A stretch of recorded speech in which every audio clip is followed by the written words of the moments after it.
রাগ কাঁকড়াগুলো।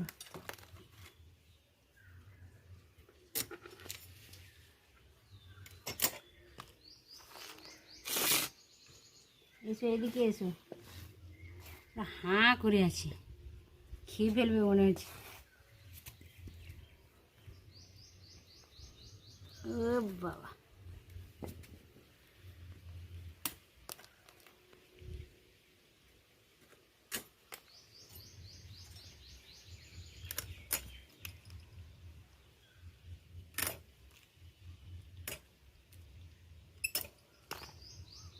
এই যে আরও এখানে রয়েছে।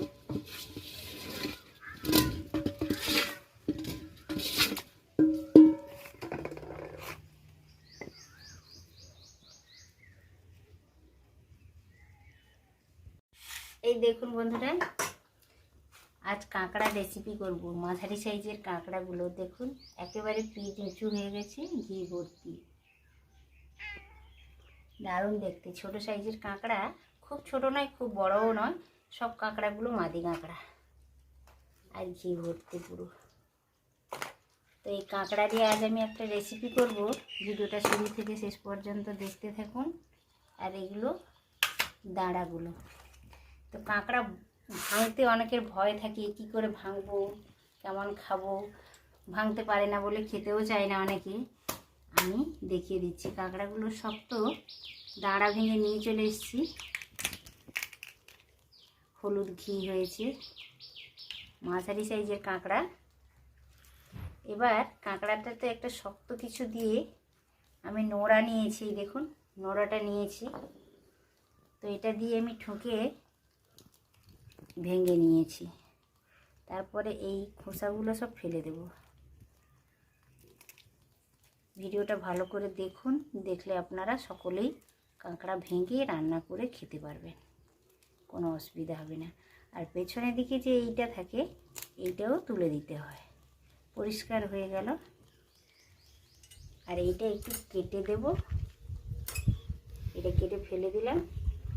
আর দেখুন এবার একটা বাটিতে জল নিয়েছি, জলে ধুয়ে নিলাম, একেবারে পরিষ্কার হয়ে গেল।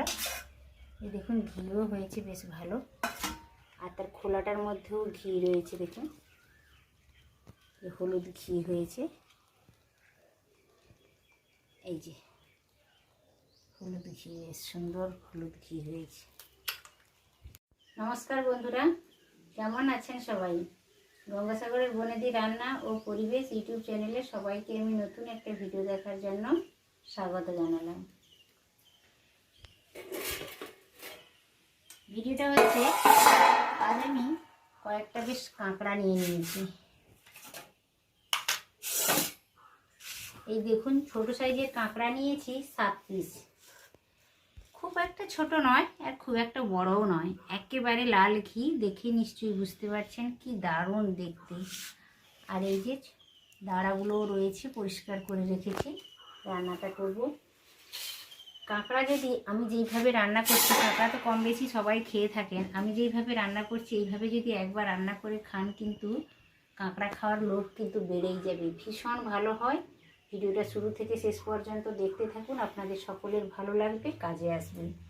এই রান্নাটা করার জন্য এই দেখুন একটা বড় সাইজের পেঁয়াজ কেটে নিয়েছি, একটা মাঝারি সাইজের টমেটো আর 3টা কাঁচা লঙ্কা চিড়ে নিয়েছি। আর এই বাটিতে দেখুন 1 মুঠো, আমরা যেই চালটা রান্না করে খাই ওই চালটা 1 মুঠো নিয়েছি।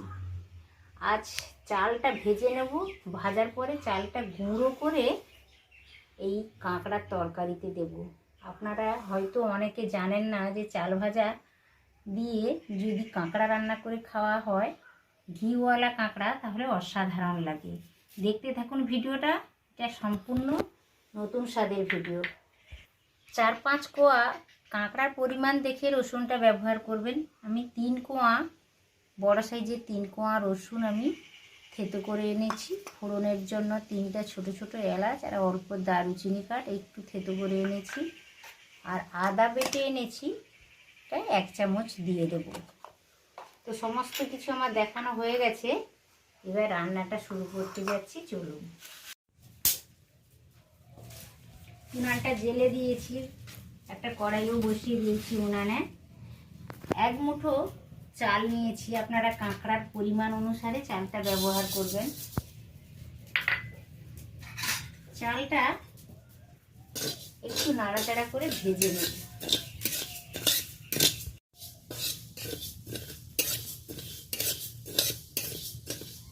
চালটা এইভাবে ভেজে নিতে হবে বন্ধুরা। চাল খুব একটা লাল করে ভাজলে কড়া হয়ে যাবে, পুড়ে যাবে, তেতো স্বাদ চলে আসবে। এইভাবে ভেজে নিতে হবে। হালকা লালচে হয়েছে, এবার নামিয়ে নেব। এই দেখুন বন্ধুরা, চালটা আমি শিলনোড়া থেকে গুঁড়ো করে এনেছি। গুঁড়োটা এমনভাবে করতে হবে হালকা যেন একটু গোটা গোটা থাকে। একেবারে প্লেন করলে কিন্তু ভালো লাগে না, হালকা গোটা গোটা থাকলেই ভালো লাগে খেতে। এবারে আমি অল্প বলে মিক্সিতে করলাম না। আপনারা যদি বেশি পরিমাণ চাল নেন এবং বেশি পরিমাণ কাঁকড়া নেন, তাহলে আপনারা মিক্সি থেকেই গুঁড়ো করে আনবেন, তাতে সুবিধে হবে। আমি অল্প চাল, তাই শিলনোড়া থেকে গুঁড়ো করে এনেছি।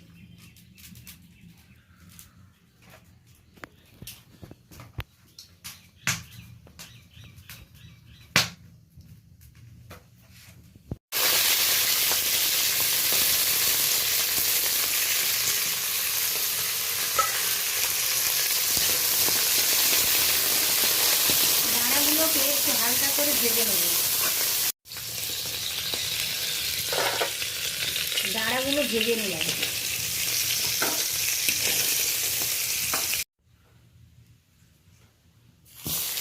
এবার কাঁকড়াগুলো ভেজে নেব।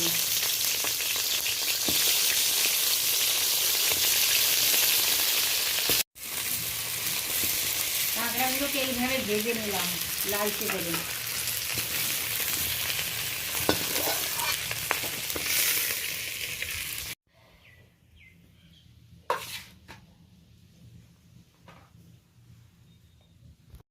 তিনটে গোটা এলাচ আর ছোট একটা দারুচিনি কাঠ। এইভাবে যদি কাঁকড়া রান্না করা যায়, যে কোনো মাছ মাংসের স্বাদকেও হার মানাবে, এতটাই দারুণ লাগে বন্ধুরা। একবার ট্রাই করে দেখুন। থেকে একটা সুন্দর গন্ধ চলে আসছে। এবার পেঁয়াজ, টমেটো আর কাঁচা লঙ্কা, রসুন বাটা দিয়ে দিলাম।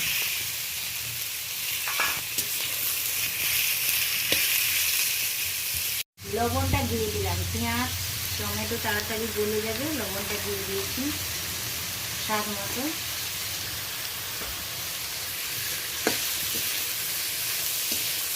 পেঁয়াজ টমেটো বেশ নরম হয়ে গেছে। এই পর্যায়ে আদা বাটা 1 চামচ দিয়ে দেবো।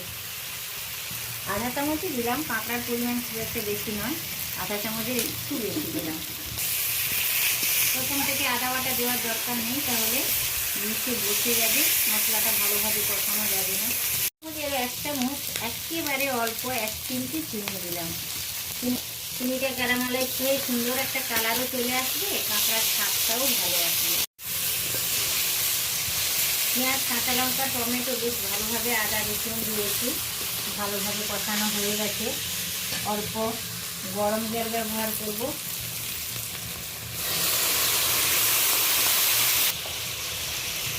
হলুদ দিয়ে দিলাম আধা চামচের কম। আধা চামচ দিলাম গুঁড়ো লঙ্কা, ঝালটা আপনারা নিজেদের পছন্দ মতো ব্যবহার করবেন। কম দিলাম ধনে গুঁড়ো, আধা চামচের কম দিলাম জিরে গুঁড়ো।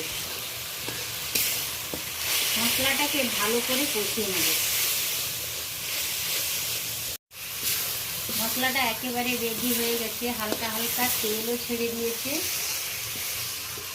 যে কোনো রেসিপিতে তেলের পরিমাণ আর লঙ্কার পরিমাণটা আপনাদের পছন্দ মতো ব্যবহার করবেন। এইভাবে কাঁকড়া যদি রান্না করে খাওয়া যায়, জাস্ট অসাধারণ লাগে বন্ধুরা। একবার ট্রাই করে দেখুন, আর কেমন হলো আমাকে অবশ্যই জানাবেন।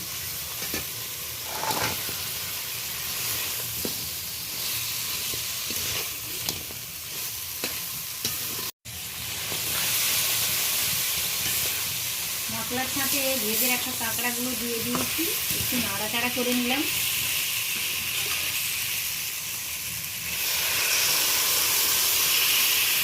চালের গুঁড়ো দেওয়ার ফলে ঝোলটা একটু মোটা হয়ে যায়, তো সেই অনুসারে আপনারা দেখে শুনে জলটা ব্যবহার করবেন। এই দেখুন বন্ধুরা, একেবারে লাল হলদে ঘি। ঘিটা এবার তরকারিতে দেব। অল্প একটু হলুদ গুঁড়ো দিয়ে দিলাম।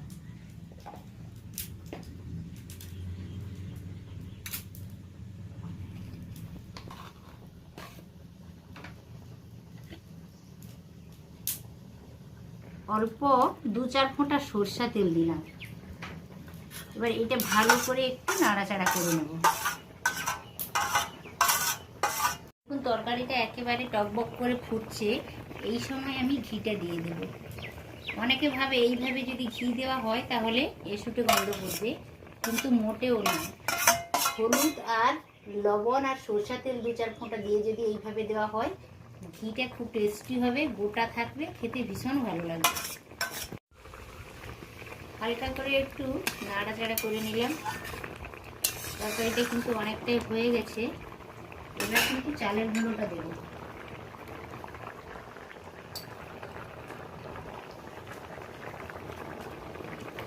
এইভাবে একবার গরম চাল ভাজাকে গুঁড়ো করে, চালটা ভেজে গুঁড়ো করে কাঁকড়া দিয়ে রান্না করে খান, অসাধারণ লাগে বন্ধুরা। কাঁকড়া তরকারি একেবারে রেডি হয়ে গেছে বন্ধুরা। অল্প আমি একটু গরম মশলা ছড়িয়ে দিলাম।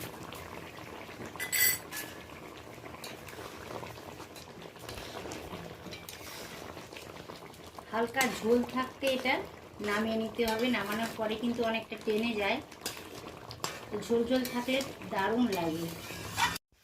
এই দেখুন বন্ধুরা, গরম চালের ভাজাকে গুঁড়ো করে কাঁকড়া রেসিপিটা করলাম।